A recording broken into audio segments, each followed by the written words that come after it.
on end. So the fire danger is very high, and Oh, it's alarming. well, listen, welcome everyone. It looks like I had to push an extra button. Thank you for being um, patient with me. This is my first live stream. I just got a pop up told me push the button, Joe. So anyway, we're gonna live and learn. But we're going to kind of rewind a little bit. Michael, you're streaming in from San Luis, Colorado. It's yes. southern southwestern Colorado, about 15 miles away from the New Mexican border. And I'm coming in from Port Charlotte, Florida, about halfway between Tampa, St. Pete, and Fort Myers. And we were just talking about the differences in climate between the two of us. But anyway, just to introduce Michael Gettel, really excited to have you on. This is probably our third episode. We did two pre recorded episodes, Right. one over a year ago where we reconnected after many years. Michael and I got to know each other through a church we were both serving at many years ago. I'll just say many years ago. Many, many, many Many, years. many, many years ago. And I thought you'd be a great guest to talk about transitions because I knew that you had been up in the Northwest and teaching. Obviously, anyone who's a follower has been blessed with your, I think, 12 albums that were out previous to this last one, right? Correct. Yep. But there was a big gap in time. So that's what our first interview was about, was talking about what you had been doing. And it wasn't too long after that first interview that you launched into a new project. Let's tell the folks who might not have caught that what that new project was. Well, the album is called "The View from Here," and it's a solo piano song cycle, and just full of a lot of a lot of songs that are inspired by memories, by places I've been, but also the whole album is kind of a metaphor for where where you are in your life. And so that's why I love the title, "The View from Here," because it can be taken metaphorically or it can be taken literally. So Yeah. And so and it's interesting too because you pumped out those first 12 albums pretty quickly because there was a 20-year gap here when you were teaching up in North. yeah, true enough. Yeah, I Yeah. was. I guess I would say, I from 1989 to 2000. I was close to putting out an album a year, which is kind of crazy, but it was fine. I mean, I loved the pressure in a sense of me wanting to meet the expectations of the label I was on, and I never really had any issues at that point with writer's block or whatever. I don't even believe in writer's block, to be honest. I think creativity is a choice. And depending on where you are, uh, with yourself, is what determines if you choose to be creative or not. I think it's a choice. It's not something that you turn, or well, you can turn it on, you can turn it off, but you choose to turn it off if you don't want to create. So we just got a chat from a pastor in Uganda who is Oh, currently nice. watching this, Michael. Hi there. So yeah, that's Pastor Lemek from Uganda, Africa. I'm watching live here in Uganda. Praise God. Hello, Pastor Lemick. So yeah, that's a good reminder, everyone. If you have a question for Michael, go ahead and post it in the stream, and we will definitely get that answered. So yeah, there was just circling back that's interesting. 20-year gap, and then back into it. Um, you get inspiration, Michael, from nature. We talk about, since we have a pastor, we talk about the special revelation coming from Scripture, but we have the general revelation coming from His creation, from nature. So, Absolutely. and I remember as we were going through the interview from this last episode around your latest release of You From Here, where you were talking about trips you would take with your students to the UK to this one area called the Lake District. Can you tell us a little bit about that? And then I think on a broadened discussion about Oh, inspiration in okay. general. Well, the Lake District is basically in northern England, bordering Scotland. And it is just this immensely luscious, beautiful area. Well, all of England and Scotland are beautiful. Let's face it. I'm a little biased, but it's definitely true. If you've ever been there, you know exactly what I'm talking about.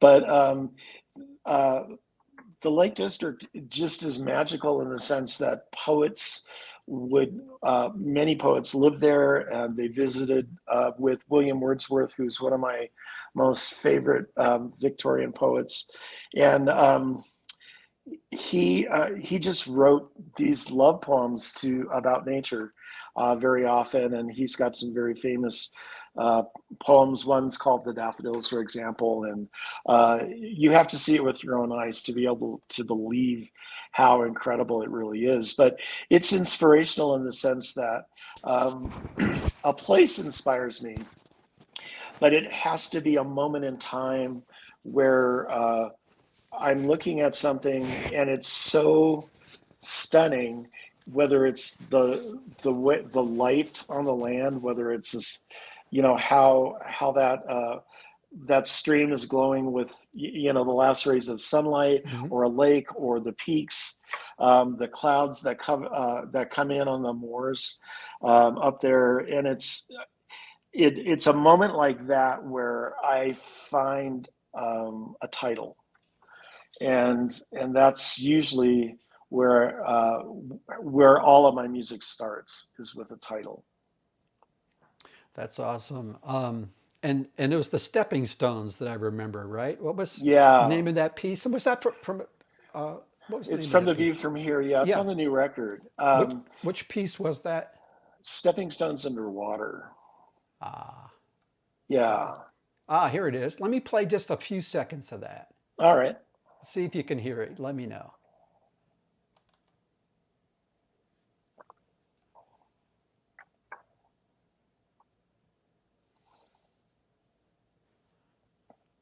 I can ad lib if you want. Go for it, please. Do a little air piano. It's just gorgeous. Michael, that's and it's a good example, I think, of your style too. We talked about this a little bit before we went live, and I play guitar, but I mean, I'm such an amateur. But for those of us who aren't pianists, hearing someone play these figures or these motifs with the right hand, and you have this, I don't know, arpeggio or something that you do, but you're keeping two different things going, or at least one figure going in one hand, and at the same time going and doing other movements in the left hand. It's kind of amazing to us, mere mortals out there. Is that something? I mean, that came natural for you, or did you? Is it the 10,000 hours of mastery kind of problem? Well, it's interesting because you know a lot of people assume that anyone who is maybe exceptionally good at something, whether it's an athlete or whether it's a musician or a visual artist or a writer or whatever, they just a lot of times assume, well, they just have this natural ability. But one thing I heard a long time ago was mastering something to a level that's exceptional. It's 80% being able to know how to practice, and 20% ability. And so anyone who achieves a level of being able to uh, to work your hands independently on a piano or any other instrument or basketball, for example, it's really all about practicing and knowing how to practice. It's not just doing something over and over and over and over. It's about having the skill set to be able to practice something in a way that makes you more of a master at it. And the other thing I'll throw in, and this is the innate ability part, is I did post a little video a couple of weeks ago on my Michael Gettel music page on Facebook about being left-handed, and I Hmm. kind of humorously said this is my superpower because having that dexterity in my left hand is often a real challenge sometimes to other pianists because they're right-handed. And it might be the one thing in my life that I can say, see, ha ha ha, I'm So, left-handed. I can't cut scissors. I use scissors very well. I can't really draw in a straight line. I get ink all over my hands or pencils when I'm doing manuscripts, but I'm left-handed. And so, so you think that gives you an advantage? I guess in the left hand, the lower bass an, lines. an innate advantage, yeah. Hmm.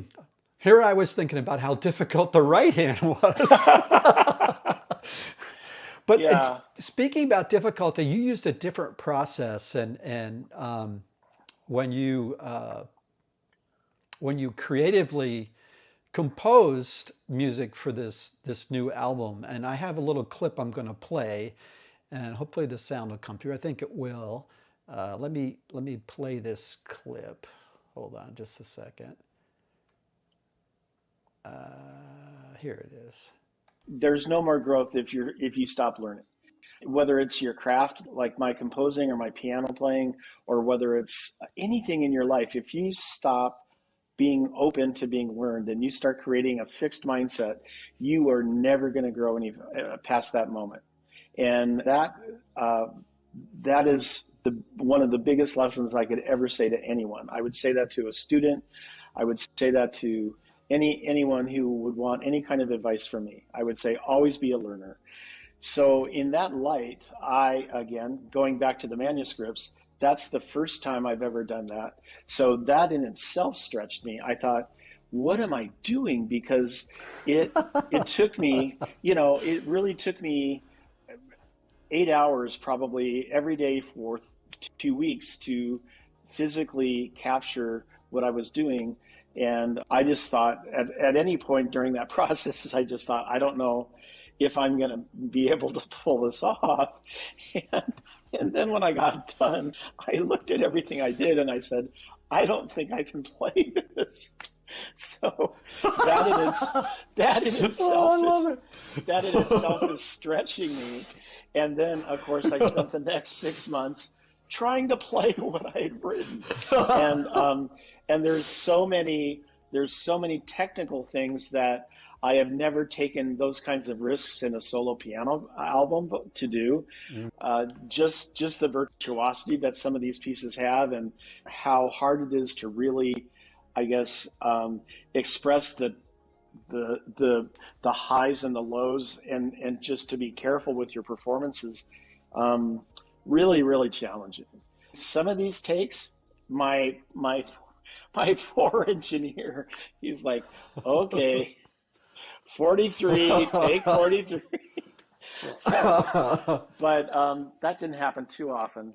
It really, really is, I think, magical, and it's an experience from beginning to end. Much like maybe some of my instrumental albums can be, listeners can feel that way, but this is very intimate, and I think they're going to come away with sort of the same reward as they would listening to a big Michael Gettel record. There's no more. There you go. I did it though, Joe. I did it. I I was know, able to play them finally. but I mean, actually having to handwrite them out and hearing in your head what you think would sound good, or maybe working on little pieces at a time, but then having to actually perform them. Right. Yeah.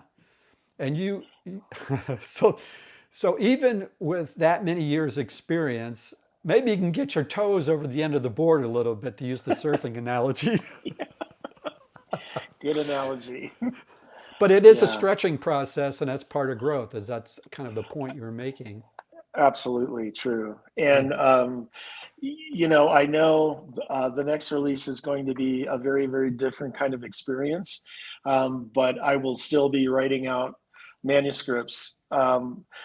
Possibly not to the extent that I did this time, but because it's a little bit more of this next project I'm envisioning is more of a produced, arranged kind of concept, and so listeners are going to be excited to hear what's coming up. That's just so awesome. So let's talk about a few of the other tracks on on your new album.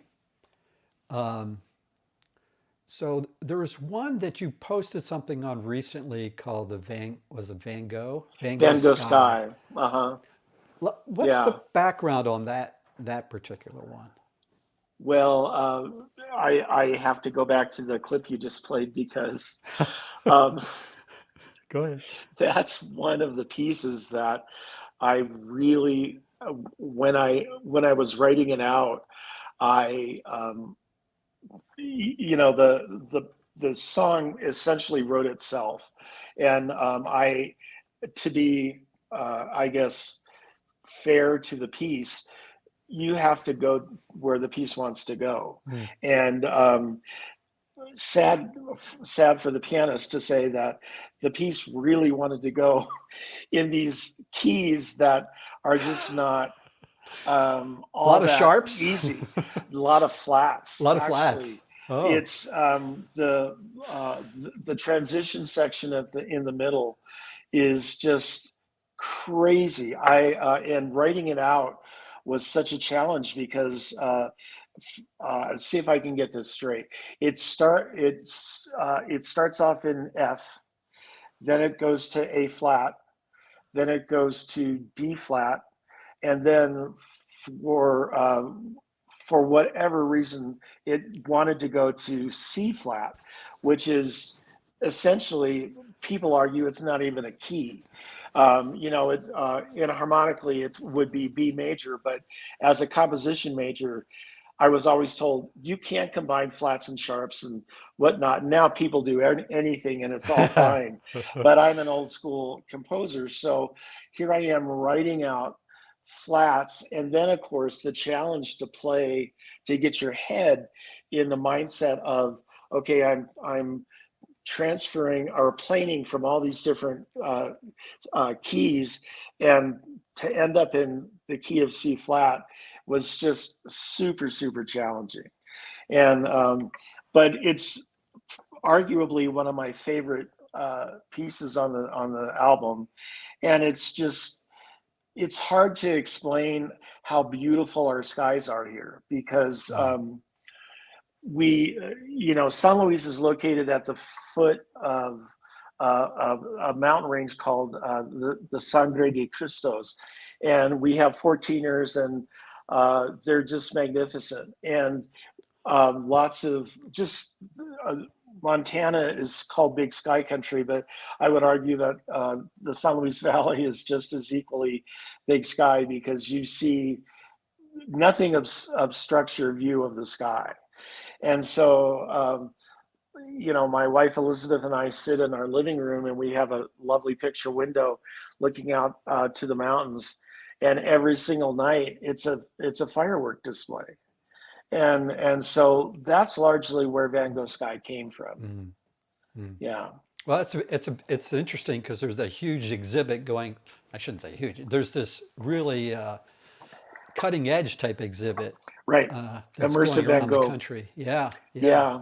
Yeah. And for anyone who hasn't seen it yet, I would ask you to check out the video Van Gogh Sky. It's on YouTube. It's on my Facebook page, Michael Gettel Music. But um, I had the great thrill of um, becoming involved with an artist. His name is, hope I can pronounce it right, Ali Reza Karim Mohagdani. Mohagdam. And he is an illustrator, a cartoonist whose entire life is devoted to um, creating illustrations of Van Gogh in all these amazing situations. And I was given permission to use a lot of his work in that video. So it's really a lovely combination of me in the studio and Alareza's illustrations. That's phenomenal. I mean, yet you make these kind of connections Yeah. creatively. That's just awesome. Well, can I I say something about that real Yeah, fast? yeah, sure. Um, I I've learned that things don't happen unless you put yourself out there, Mm. and you have to take the risk of coming, taking steps that you might ordinarily not be comfortable with. I mean, if anyone who's listening and who might listen later thinks that I love being in front of the camera or I love putting myself out there on Facebook or whatever, it's not true. I'm a classic introvert. I'm an empath, and this whole experience at 63 has stretched me in ways that I've just never ever thought I would. And here I am. I'm talking as a person who released 12 records in the 90s, and you would think that I'd be really comfortable in front of crowds and all of that, and that's just simply not the case. So you really have to take risks, Mm. and you don't get anywhere unless you push yourself and you believe enough in what you're doing in your craft where you're going, yeah, I have a right to be able to reach out to this person because I believe in what I'm doing. And yeah, to coin a phrase that we used at the very, very beginning, you know, don't keep knocking on the same door if it's closed, but you'll never know if it opens unless you knock, right? Yeah, absolutely. And that desire for us to stay safe is sort of biologically wired in us. Well, and It, it gets harder to do as we age, right? yeah. It because being a teacher for as long as I was 38 years, uh, I've often talked to my students about being open-minded or closed-minded or fixed mindset or growth mindset, and I've often asked students, so who has the most open mindset, or growth mindset, students or adults? And invariably, they believe that adults have more of a fixed mindset after so much time. And a lot of times that doesn't necessarily ever change. Yeah. So Yeah. you always need to be open um, to things around you and being able to realize, well, yeah, that the way I looked at that is probably inaccurate because I didn't know this detail, or I didn't understand this piece of information, or I was looking at it with my own sense of uh, what it is, and the truth of the matter is it's a very different thing. So I just always try to encourage people to keep that growth mindset even as they get as old as me. Well, I'm not going to say anything about that because I'm older than you are. But that's interesting because I talked to a lot of people on this, my Titans of Transition podcast that we're on here, and about transitions in life and transitions in career, and really have to have the idea in your head that this isn't like a one shot kind of the sunbeam on my head. I know what I'm going to do when I grow up, and nothing ever changes. Right. Life is a journey, and discovery comes from taking risks. Some measured more than others, but definitely taking risks. Let's see. We have a question here from Facebook. Let me show it. From Pete. Hey, Pete. Oh, maybe not a That's question, just a comment. Do you know this guy, Pete? I guess you do. uh, he is such an amazing guy. He's a retired professional journalist. He's a star watcher, a sky watcher. I'm going to call him, but he's just a really really great friend, and he's kind of the glue that is behind my Wikipedia page. So I owe him a lot, and he's just a very great friend. Thanks for that comment, Pete. And we've never met. You never Is the actually fun part. met. No, no. Yeah, so I was saying basically taking risks and realizing life is a journey, and you don't learn without some degree of failure. And so you have to put yourself out there. You said a few minutes ago that you were an introvert, empath, and we might assume that you like being in front of a lot of crowds. Did you do a lot of live performance I did quite a bit of it earlier in the years? '90s. Yeah. Yeah, and a lot of not as much with my bigger produced records Hmm. because you know those people that are fans of my music realize that albums like The Key or Skywatching or The Art of Nature or The Journey North. I mean, it requires a full ensemble up there, and even that wasn't necessarily a viable way to. You can't touring was kind of out of the question with an ensemble like that. But I did one-offs all the time in different places, and most of the time it was basically solo piano stuff. So I Mm. would do a lot of uh, my my more produced records, but I would render them in a solo piano fashion, which is kind of cool because it was a new way for people to hear what those songs would sound like without all of that other stuff, you know. Well, that makes me think about another cut from your latest album, and that's The Parting Glass. Uh-huh. And let me just play a clip on that. And as I play this, Michael, the question might be,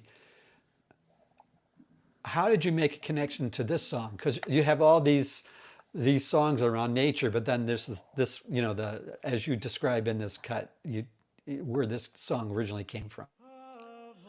The Parting Glass is a traditional Celtic drinking song, and it's claimed both by the Scots and the Irish.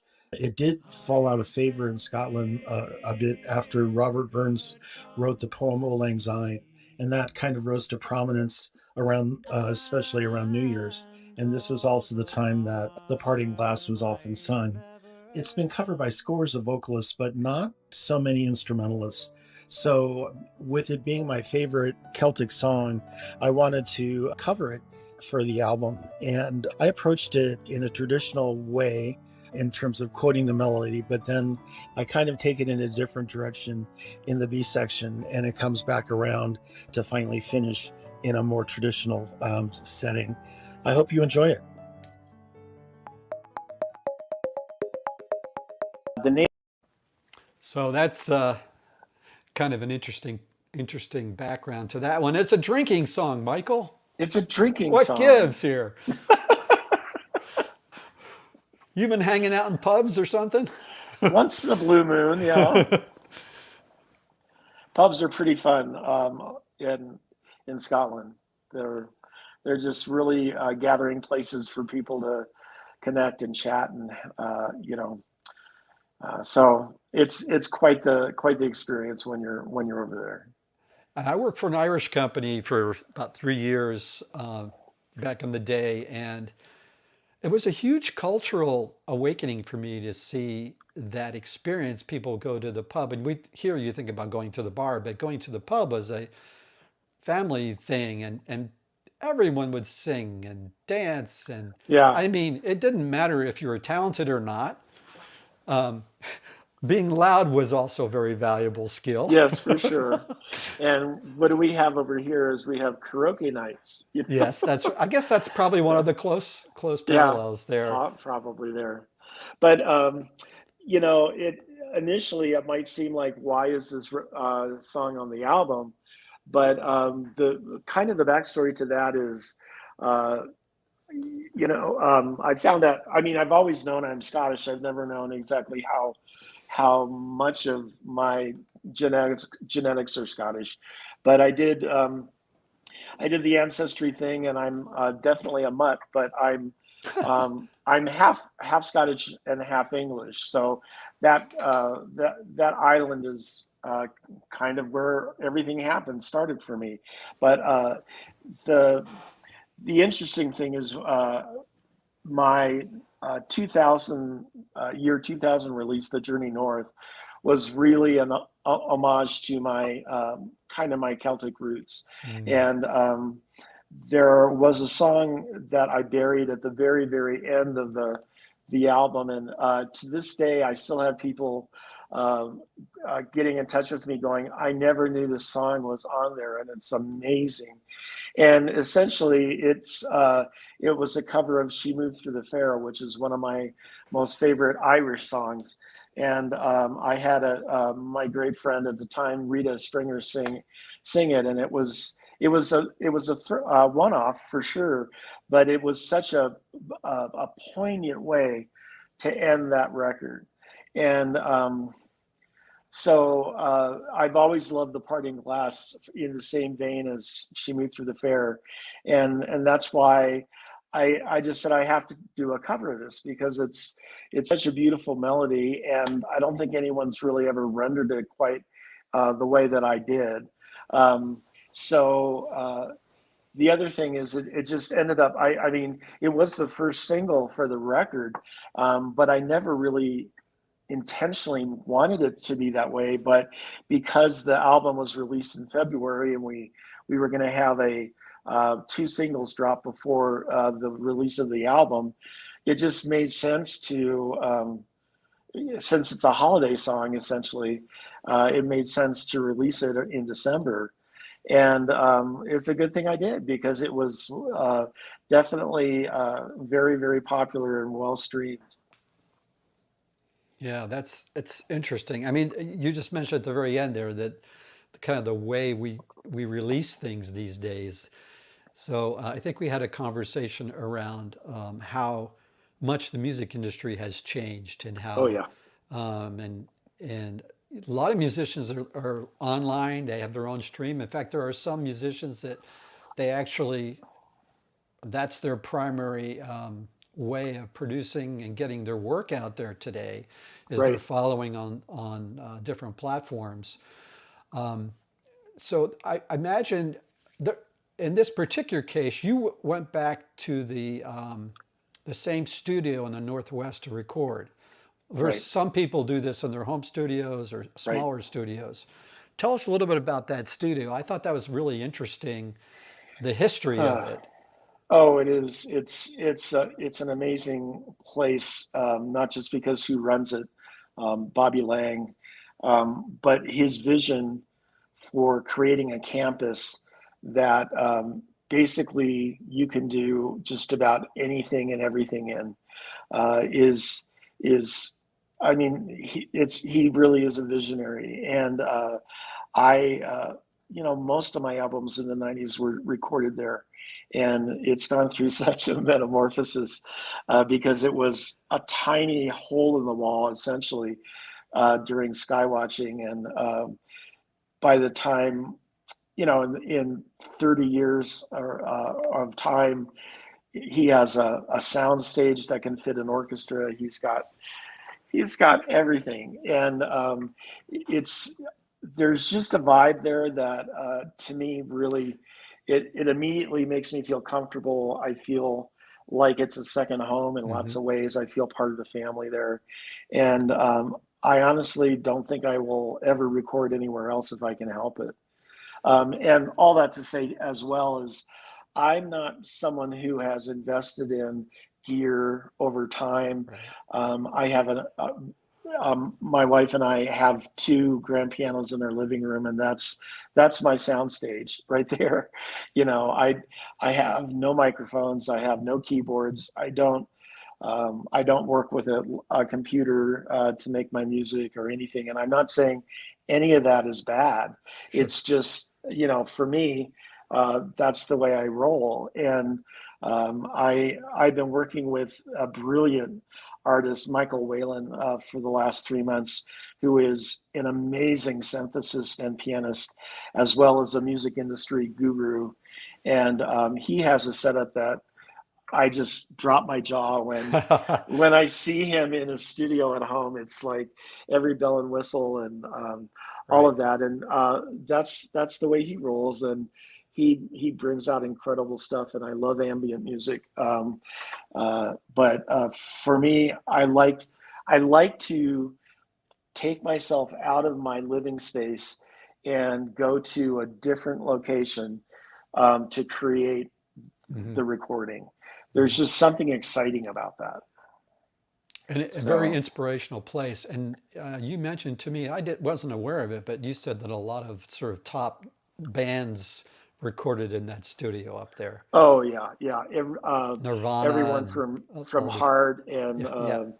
oh my gosh, lots of Seattle bands, Macklemore, Nirvana, just tons of well known Class A acts. So Yeah, so I won't pry too much. It looks like you're collaborating and your creativity is working on something coming.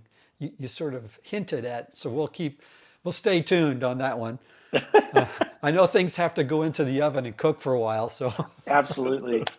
But just to give any listeners a little bit of more information, it's more than likely going to be released in 2023 sometime.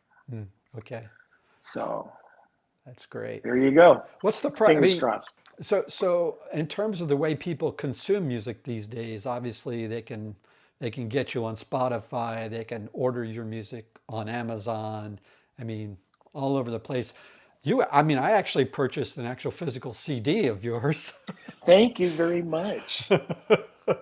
So those things still exist. They're still pressed and They do. And it's funny, it's kind of like, so many artists forego that and they just go to the Bandcamp thing or yeah. iTunes and they just release digital copies of stuff. But I'm just one of the I have a mindset where I love holding something and I love artwork and I love photography and I just think a lot of people out there still have a yearning for something to hold. So I mean, vinyl's making a resurgence for sure. Yeah. I thought very seriously about putting this new album on vinyl, but I think I'd rather just come out with a new one instead. You you know, touch base a little bit. There's a couple of personal things I want to get into in regards to the project and bring out before we sign off. And one of them is a very special friend of yours who was a photographer, was responsible for all the artwork on your new album. You want to talk about that a little bit? yeah, Jeremy was a good friend. He was a landscape photographer, um, and just very, very kind of humble and quietly uh, sold his work on the side periodically and that kind of thing. And originally, this was years ago, probably 5 years ago, I want to say. He showed me this picture of the front cover, and I just kind of loved it from the moment I saw it, and I just thought to myself, I didn't tell him, but I thought to myself, if I ever make another recording, I want that to be the cover, and then time went on, and the bug hit, and I turned the switch back on, and I said, it's time to be creative here, and the music was written, and so I approached him and I asked him if I could, buy the rights to the front cover and the inside picture, which he of course agreed to. And sadly, a week before I made the recording, Jeremy passed from COVID. He was only Mm, 41. And it was just a real sad loss for not only me, but a lot of people in town because he was very active in just kind of bringing new eyes to and income to the town through grants and that kind of thing, and he worked very hard at that. So it's an extra special, I guess, CD package because of that. yeah, let me pop the cover up here real quick. And it's a little bit in the Oh, that's a front, little front. older one. Yeah, Yeah, that's a little older one. it's Yeah. it's been redesigned, but the Ah, picture's the okay. same. Yeah. Yeah. Anyway, it's just beautiful artwork on there, Yeah. photography. The other thing that was kind of a personal connection was that you actually had one of your students join you on one of the pieces as well, Kelsey. Kelsey. And just to be clear, she was never a student. Oh, I'm She was sorry, just, to no, that's follower. fine. Yeah. She was from a family that listened to my music ever since she was a baby, essentially. And so she grew up listening to, the whole family did. And we just became Facebook friends. And when one thing led to another, she asked me uh, to, to write something about her one CD that she has out now, Poema, and which I did, and it's quite lovely. You should check her out, Kelsey Lee Kate.